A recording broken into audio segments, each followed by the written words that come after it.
In the vast, arid expanse of the Eridani Plains, where the winds whispered secrets of ancient battles, lay a figure scarcely distinguishable from the scorched earth.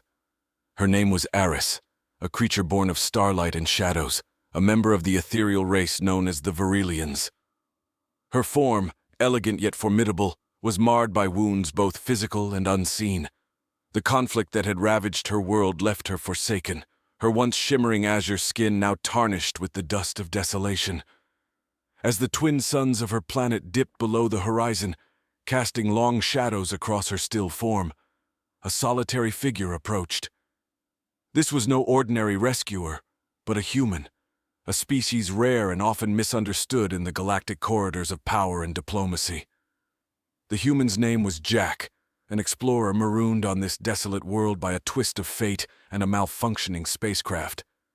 Jack's boots crunched softly on the gravel as he drew nearer to the wounded Verilian. His heart tightened at the sight of her, so alien, yet so clearly in pain. His training in interstellar survival included basic first aid, but the creature before him was unlike any he had dealt with before. Cautiously, he knelt beside her, his hand hovering hesitantly before touching her shoulder.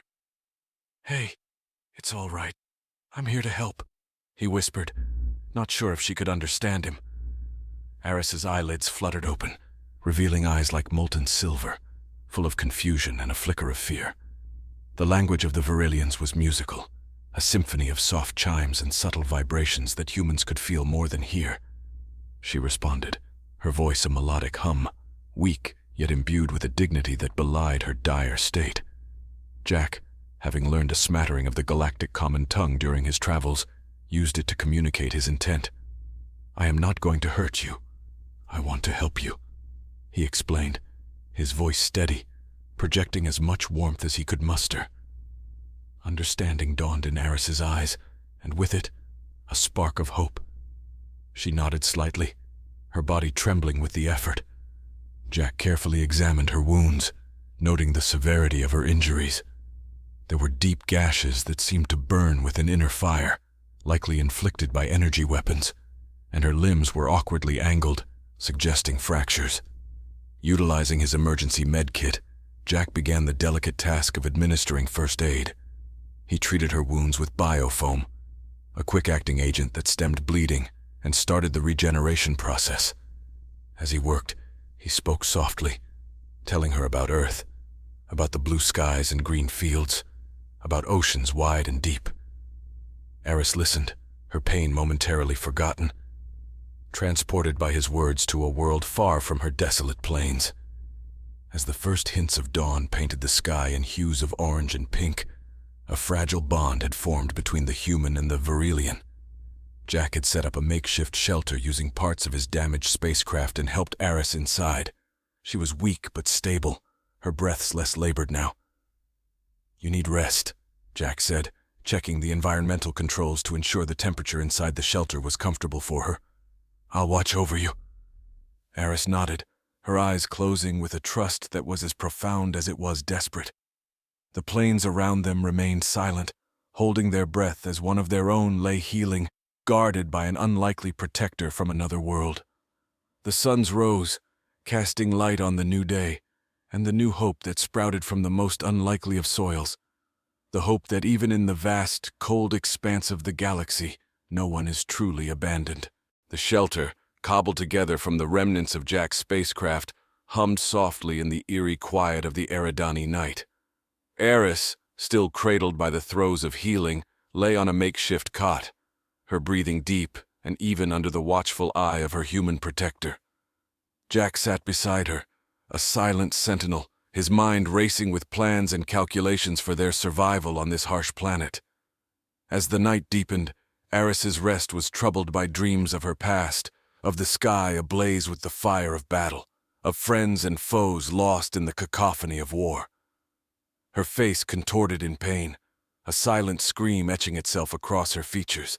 Jack, noticing her distress, placed a gentle hand on her arm, whispering words of comfort he hoped transcended the barriers of language and species. "Easy there. It's just a dream," he murmured, though he knew the horrors she dreamt of were all too real. Gradually, Aris calmed under his touch, her nightmares receding like the tide, leaving her in the shallow, peaceful waters of rest. Jack's attention, however, did not waver. He pulled out a small, battered device from his pack, a star map, outdated but functional. His finger traced potential routes, searching for a path to a nearby outpost or a signal beacon. Their chances were slim but not non-existent. With the coming of dawn, Eris awakened, her eyes clearer than before, the silver of her gaze reflecting the pale light filtering through the shelter.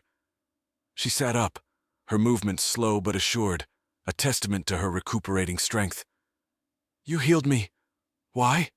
she asked, her voice still carrying the melody of her kind, now tinged with curiosity and something akin to awe. Jack shrugged, his expression softening. It seemed like the right thing to do. Besides, no one should be left alone out here.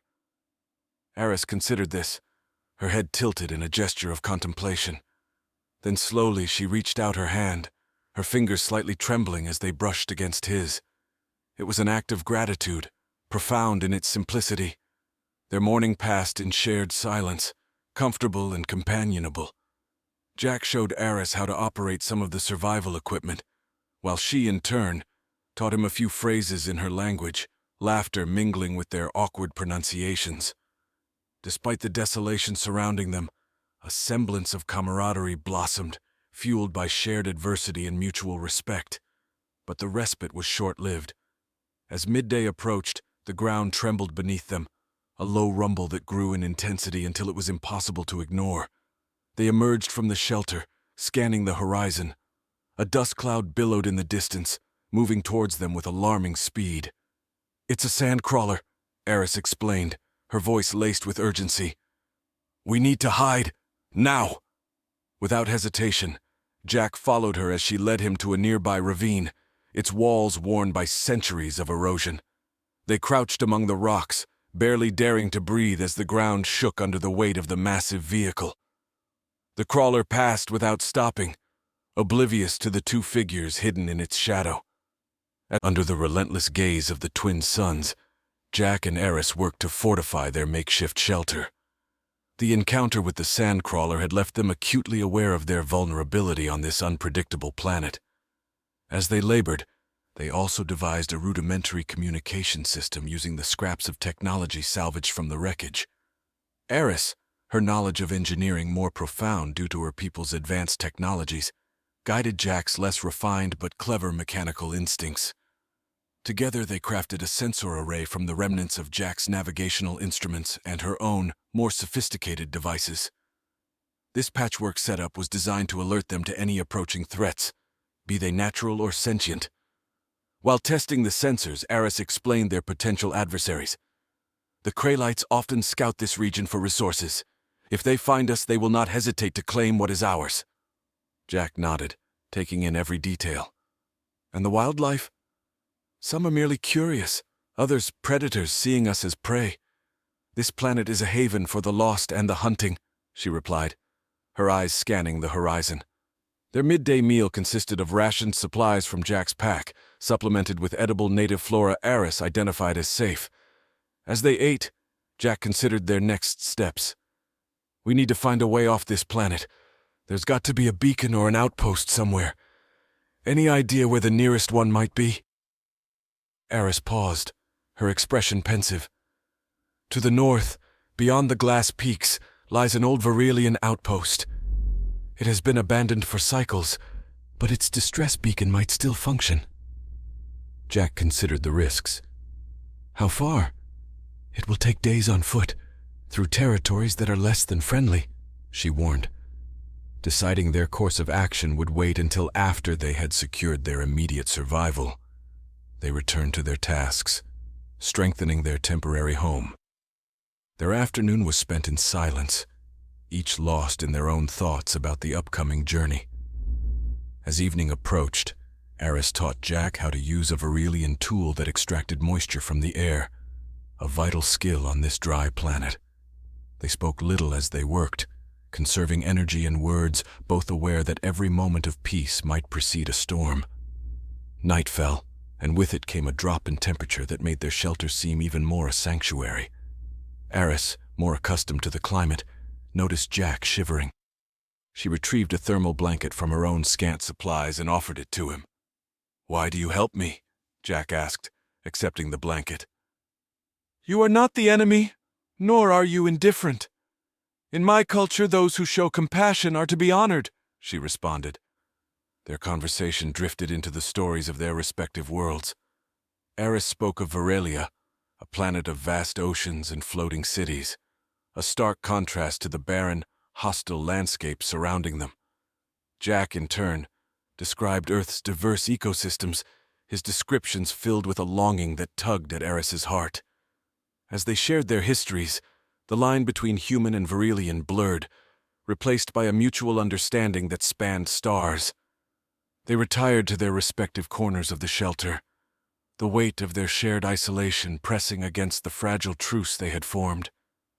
Outside, the twin moons rose, casting a pale light over the silent plains, their eerie glow a reminder of the endless mysteries. As dawn broke, Jack and Eris began their preparations to venture towards the old Verilian outpost. Their plan was meticulous, born of necessity and the slim margins of survival in hostile environments. Each took stock of their provisions, repacking essentials and discarding anything that could weigh them down. The terrain ahead promised challenges. The glass peaks were known for their treacherous landscapes, sharp as blades and just as deadly. Eris equipped Jack with modified boots designed to grip the slick surfaces they would encounter. "Your Earth technology is resilient, but not suited for all environments," she remarked, adjusting the straps with practiced ease. Before departing, they conducted a final check of their sensor array. The network was rudimentary but functional, set to signal them in case of approaching dangers. With a nod to each other, they set out, stepping into the early morning light that cast long, slender shadows across the plains. The first part of their trek was silent except for the crunch of gravel underfoot. Eris led the way, her movements graceful and efficient. Jack followed, his eyes constantly scanning the environment, learning its rhythms, and watching for any sign of movement. Around midday, they reached a narrow pass that sliced through a minor ridgeline. It was here that Eris paused, signaling for Jack to stop. She knelt, examining tracks in the dust. "Krelite scouts," she murmured. "Old, but we must be cautious." They proceeded with renewed vigilance, navigating through the pass with minimal noise. The walls of the ridge seemed to close in around them, shadows pooling at their feet. It was an ambush point, and both were acutely aware of it. Emerging from the pass unscathed, they found themselves before the base of the glass peaks. The mountains loomed, translucent peaks catching the light and fracturing it into dazzling prisms. It was beautiful and daunting. The climb was arduous. The peaks lived up to their name. The surfaces were as smooth as glass, reflecting a harsh, unyielding sun. Several times Jack's boots slipped, and each time Eris was there, steadying him with a strength that belied her slender frame. As evening approached, they sought shelter in a shallow cave. It was barely more than a notch in the mountain's face, but it was enough to shield them from the worst of the elements. They shared a meal, their bodies exhausted, but spirits buoyed by the progress they had made. Eris took the first watch, her eyes on the skies. Jack lay back trying to rest, but sleep eluded him. Instead, he listened to the soft hum of Eris's voice as she recounted more about her people. She spoke of the Verilian scholars, of libraries suspended in the skies, and of the deep-sea divers who sang to the creatures of the deep. Her stories painted a vivid tapestry of a world that Jack found both alien and enchanting. It was a stark contrast to the sterile corridors and utilitarian designs of human outposts. Here, in the telling of her world, lay the seeds of understanding, a bridge being built between human and Verilian, between two survivors stranded far from home. When it was his turn to watch, Jack sat with his back against the cold stone, his thoughts drifting across the cosmos. Beside him, Eris slept, her chest rising and falling with the rhythm of deep sleep. He looked out at the stars, their light clear and sharp in the thin mountain air. Each one seemed both incredibly distant. The morning brought a chill that clung to their bones, the air thin and sharp as they continued their ascent. The glass peaks now surrounded them, the terrain growing increasingly perilous with each step. The beauty of the place, with its reflective surfaces throwing rainbows across their path, belied the danger it posed. Jack found himself relying heavily on Aris's guidance. Her familiarity with the terrain and its quirks was invaluable. They used a tether system she devised, connecting them with a reinforced cable that could withstand sharp edges and sudden weight shifts. "Trust is as important as the equipment," Aris noted, securing the cable to Jack's harness. The peaks threw echoes back at them, small sounds magnified in the stillness of the high altitudes. They moved with a slow, methodical pace, conserving energy and maintaining a constant check on their environment. Midway through the day, a sharp clatter echoed through the peaks. Jack tensed, scanning for the source. A rockslide, small but potentially deadly, tumbled down a nearby slope. They pressed themselves against the mountain face, the slide missing them by mere meters. Breathing heavily, Jack looked at Aris, her expression unreadable. "That was too close," he muttered. "Indeed, but it was natural, not caused by pursuit. We proceed," she responded, her voice calm, though her eyes betrayed a flicker of concern. As they climbed, the conversation turned to strategy. "Once we reach the outpost," Aris explained, "we can activate the distress beacon. It will send a signal to any Varelian ships in the sector. But we must also be wary of attracting unwanted attention." Jack nodded, understanding the delicate balance they needed to maintain. Their very survival depended on being rescued, but rescue could also bring new threats. They reached a crest by late afternoon, the outpost now visible in the distance. It stood on a plateau, largely intact but with signs of damage from past skirmishes. The sight of it brought a mix of relief and tension to both travelers. "Tomorrow, we make our final approach," Aris said, eyes locked on the structure that represented their best hope for escape. They set up camp in a small alcove, protected from the wind and hidden from casual observation. As they prepared their evening meal, Aris suddenly stilled, her head cocked to the side. "Listen," she whispered. Jack strained his ears, and then he heard it, a faint, almost imperceptible whine. It was a sound he had heard before. Drones. Scouting drones, likely programmed to patrol for just the sort of activity they were engaged in. "We need to move," he said, urgency lacing his voice. Aris shook her head. "Not yet. They are scanning the peaks. We move now. We risk detection. We wait until they pass, then erase our tracks and divert our path." Her plan was risky, but so was every other option. They spent a tense hour watching the shadows, listening to the mechanical buzz of the drones as they crisscrossed the peaks. Finally, the sound receded, the drones moving on their programmed paths. Quickly, efficiently, they dismantled their camp, erasing as much of their presence as possible. Under the cover of darkness, they took a circuitous route, avoiding the most direct path to the outpost. That night, they barely slept. Each minute stretched long with the tension of their situation. But with the new day came new resolve. Jack and Aris approached the outpost, their senses heightened, ready for whatever challenges awaited. As they neared the structure, a sense of foreboding settled over Jack. This was it, the moment that would define the next phase of their existence, for better or for worse. With the outpost looming before them, Jack and Aris moved with heightened caution. The building stood silent, a relic of forgotten conflicts, its surfaces scarred by time and weather. The final approach was the most exposed part of their journey, every step potentially observed by unseen watchers. They reached the outer wall, its once imposing barriers now crumbling under the relentless assault of the elements. Aris found a narrow breach and slipped through, Jack following closely behind. Inside, the shadows of the abandoned outpost whispered of days long past, the air stale with the scent of decay. "Control room should be this way," Aris whispered, leading Jack through dim corridors lined with debris and forgotten technological relics. Her familiarity with Varelian architecture guided them unerringly toward their goal. As they progressed deeper into the outpost, the silence grew oppressive, broken only by the occasional drip of condensation. They arrived at the control room, its door ajar, a testament to the hasty evacuation that must have taken place years ago. The room was a mess of overturned furniture and panels pried open, likely by scavengers.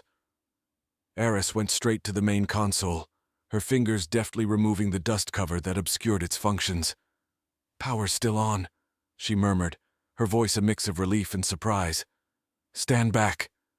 She worked quickly, reactivating systems that had lain dormant for cycles. The console flickered to life, its screens emitting a low, pulsing glow. Jack watched, impressed by her expertise, his own role reduced to that of a vigilant lookout. After several tense minutes, Eris stepped back, her face illuminated by the screen's light. "It's done. The beacon is active." Jack's relief was palpable. "How long until someone picks it up?"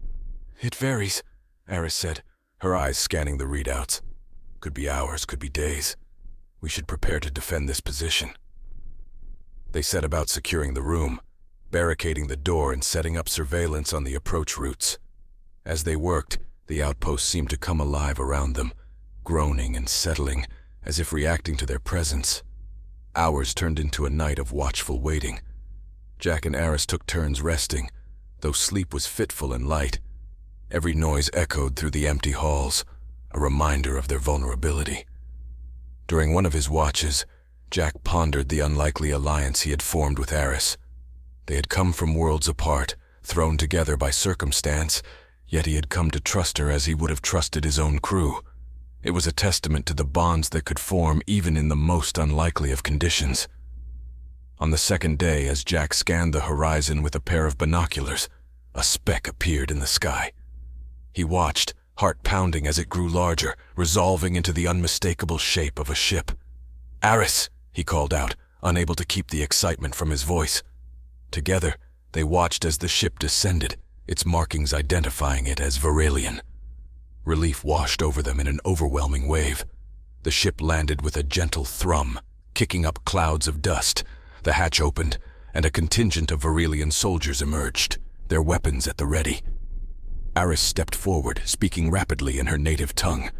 There was a tense moment where everything hung in the balance. Then one of the soldiers stepped forward, recognition dawning on his face. "Sister!" he exclaimed, rushing forward to embrace Eris. Jack stood back, watching the reunion, a smile breaking over his face. He had done it. They had done it. Saved by the bond formed on the desolate plains of a hostile world. They had survived. The soldiers turned to him, wary but curious. Eris introduced Jack, explaining their journey. The skepticism in their eyes faded, replaced by a grudging respect. As they were led to the ship, Jack looked back at the outpost, now just a part of their shared past. Ahead lay discussions, debriefings, and decisions.